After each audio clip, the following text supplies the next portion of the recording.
reframe retirement or your discovery years as a mission, not as a vacation. If you think back on all of the things you did during your career or during your life, when you really applied yourself to it, that's what you need to do now. You need to apply yourself to this phase of life and work on your relationships and your health and everything else. It's not a lifetime vacation.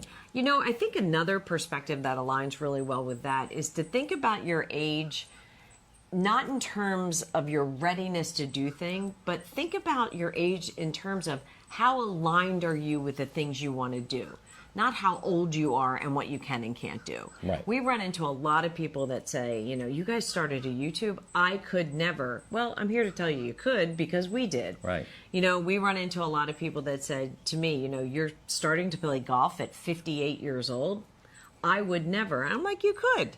Now, you're not going to be very good at it right away, and Lord knows I'm not, but, you know, that idea of, you know, of really beating yourself up on your age has to go. All right, so what are the 7 milestones?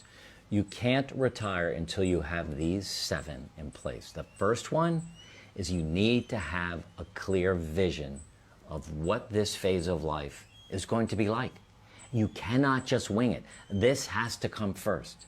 Absolutely, positively, this must come first. And what really must come second after that is aligning your habits and routines with that structure to maximize every day. Mark mentioned earlier, you know, time is our most precious commodity right now. I mean, it means more than anything in the world as you enter into these discovery phase years. And you really have to put in place morning, afternoon, evening habits and routines that help you align with where you want to go. So plan what it is you want to do. Speak to your partner, your kids, whatever. Have a clear vision. And the second thing, like Jody just said, is you've got to put habits and routines in place. And you have to quit some bad habits. I mean, if you smoke cigarettes, now's a good time to quit. If you're drinking, you know, 4 scotches a night or 4 glasses of wine, now would be a good time to cut back. So really start to make these important changes in your life. What's the third one? The third one is you need to identify new sources of purpose. You know, for all the years you were in your career, for all the years you were raising your children, for all the years you were a caregiver to a parent, you knew your purpose. Now it's your time to define your purpose. What really inspires you every day? What really gets you motivated? What do you really like to do? What gives you those, you know, God winks or, you know, the chills that go down your spine when you're doing them? What does that for you? Right. Hey, do us a favor. Drop in the comments below which one of these 7 milestones you still need to implement. Be great to share that with other people, or what's one that you've done and you're nailing it, and share with the other people, other subscribers, how well you're doing. So the fourth one is you've got to make sure your health is trending upward. Now, I don't know your condition, but one place to start, we did this. We did a full-on physical wellness assessment with our doctors, our dentist, and all of that to see where we were at.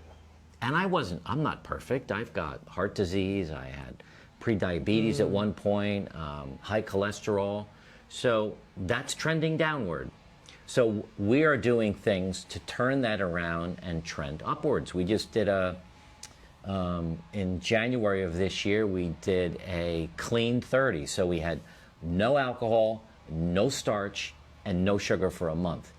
That was hard. It was hard, but we felt better than we felt before. Yeah. So you've got to get a baseline, and you've got to spend the rest of your life working on your health so that it trends upward. The next thing is, we've kind of touched base on it and the importance of this, but really taking a hard look at your spouse or partner or significant relationship that you have in your life.